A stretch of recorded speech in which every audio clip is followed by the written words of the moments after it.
नमस्कार, मी ज्ञानेश्वरीच रेसिपीमध्ये सर्वांचं खूप खूप मनापासून स्वागत करते।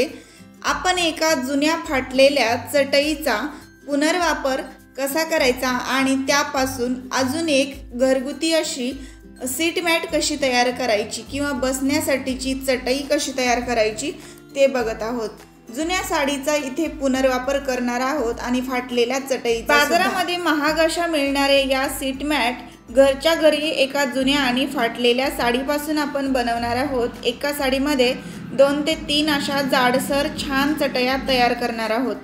कशा बनवायच्या त्या बघूया। स्टेप बाय स्टेप सगळी माहिती मी सांगितलेली आहे, त्यामुळे व्हिडिओ पूर्ण बघा।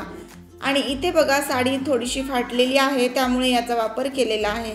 जुन्या खराब साड्यांना एकदा इस्त्री फिरवून घ्या आणि छान प्रेस करून नंतर ती साडी जी आहे त्याचा वापर इथे तुम्ही सीट मॅट बनवण्यासाठी करू शकता। माझ्याकडे असलेली जी चटई होती ती फाटलेली तुम्हाला मी दाखवलेली आहे, जी भरपूर फाटली आहे आणि साइडने त्याला असं व्यवस्थित आता बाइंडिंग पण राहिलेलं नाही आहे, तर पूर्ण वेगवेगळ्या अशा त्याच्या काड्या झालेल्या आहेत। तर इथं वापर आपण करतोय जुन्या चटईचा आणि जुन्या साडीचा।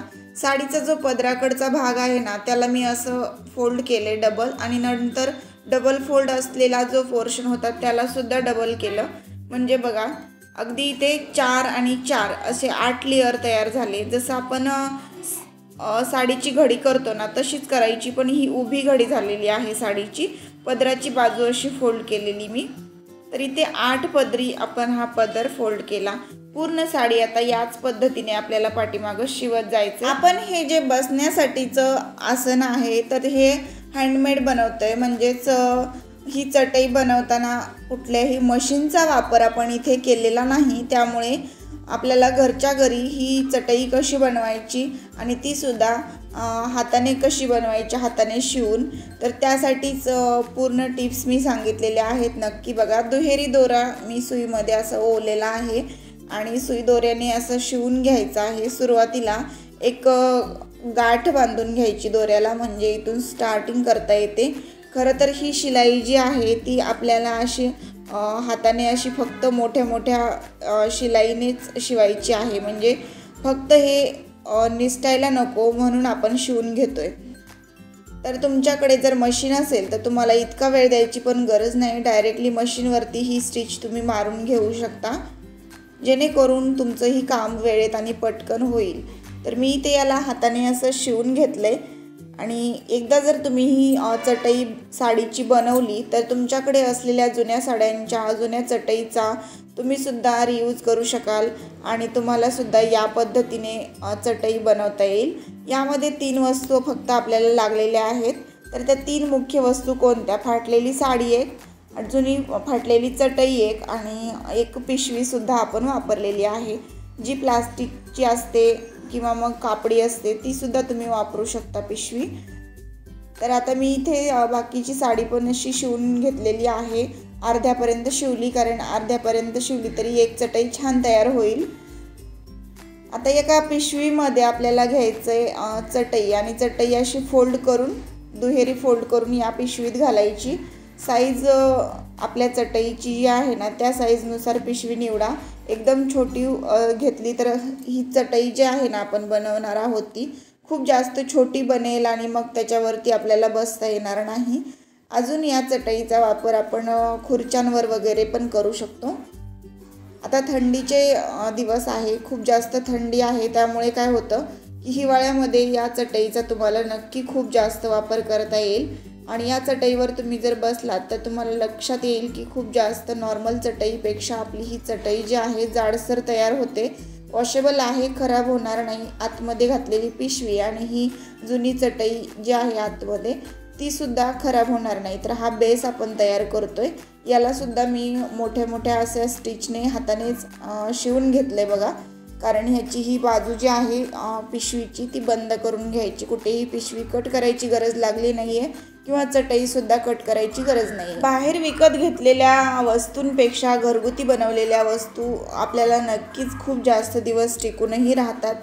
त्यामुळे ही जर चटई एकदा तुम्ही बनवली तर जुन्या साड्यांपासून तुम्ही भरपूर चटया घरामध्ये बनवून ठेवू शकता, ज्या तुम्हाला डेली वापरामध्ये या चटयांचा वापर करता येईल आणि खूप जास्त सोप्या पद्धतीने पण मी बनवलेली ही चटई तुम्हाला दाखवली आहे।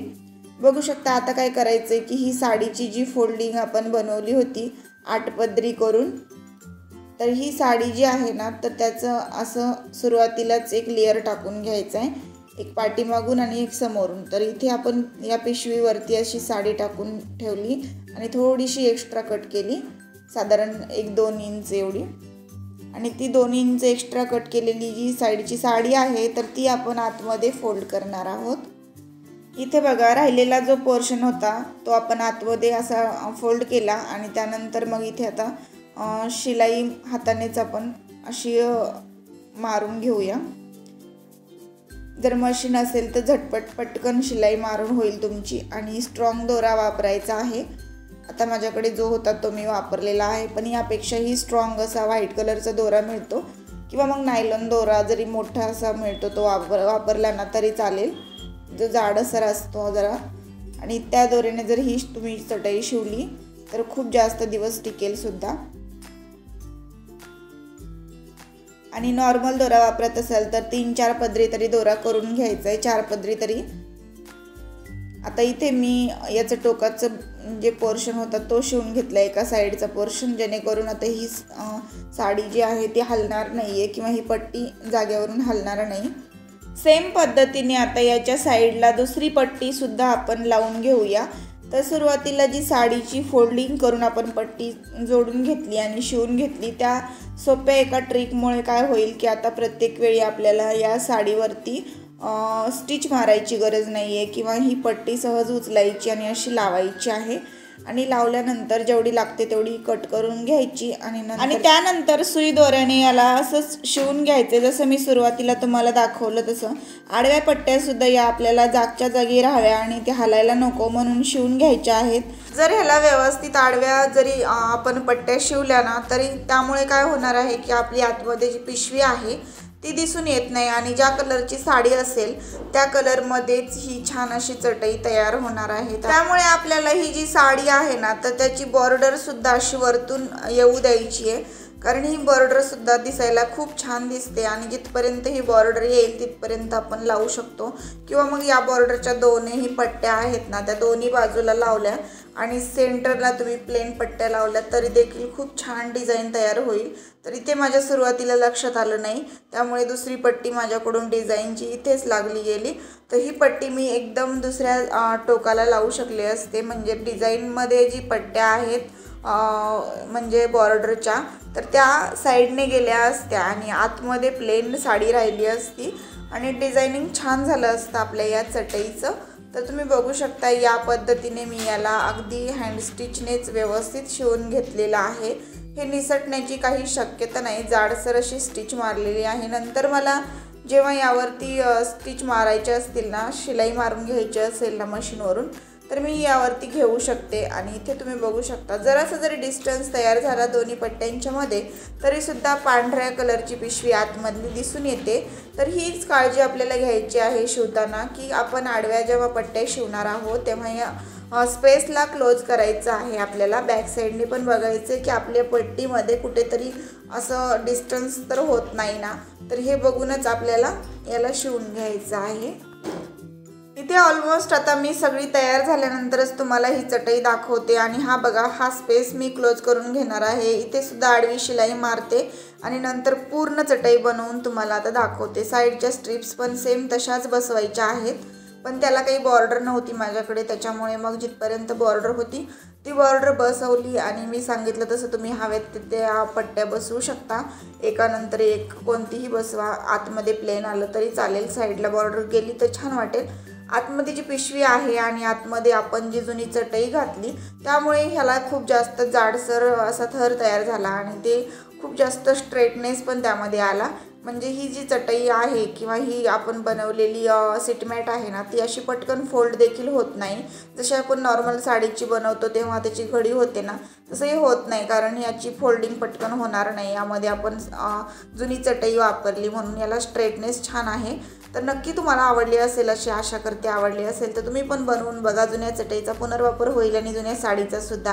व्हिडिओ आवडला असेल तर लाईक करा, शेअर जास्तीत जास्त करा तुमच्या मित्रपरिवारासोबत आणि कमेंट पण नक्की करा. आणि सगळ्यात महत्त्वाचं, माझा हा व्हिडिओ ना तुम्ही कुठून बघताय हे मला कमेंट बॉक्समध्ये नक्की सांगा, जेणेकरून मला हे कळतं की माझा व्हिडिओ जो आहे तो कुठपर्यंत पोहोचलेला आहे आणि कोणकोणत्या गावामध्ये, कुठल्या शहरामध्ये पोहोचलेला आहे ते. आणि ते जर मला कळालं तर मला खूप जास्त चांगलं वाटतं, खूप जास्त आनंद होतो. तर त्यामुळे नक्कीच वेळ असेल तर थोडासा लगेच कमेंट करून सांगा मला. आणि नवीन असेल तर चॅनलला सबस्क्राईब पण करा. समोरची घंटी आहे बघा, त्यावर क्लिक करा आणि ऑलवर क्लिक करून ठेवा, म्हणजे दररोज येणाऱ्या व्हिडिओचं नोटिफिकेशन सगळ्यात आधी तुम्हाला आणि माझे सगळे व्हिडिओज तुम्हाला इझिली पाहता येतात. चला तर मग पुन्हा भेटू आपण अशाच एका छानशा व्हिडिओसोबत. आणि हो, आजचा हा व्हिडिओसुद्धा तुम्ही शेवटपर्यंत पाहिला त्याबद्दल सर्वांचे मनापासून धन्यवाद.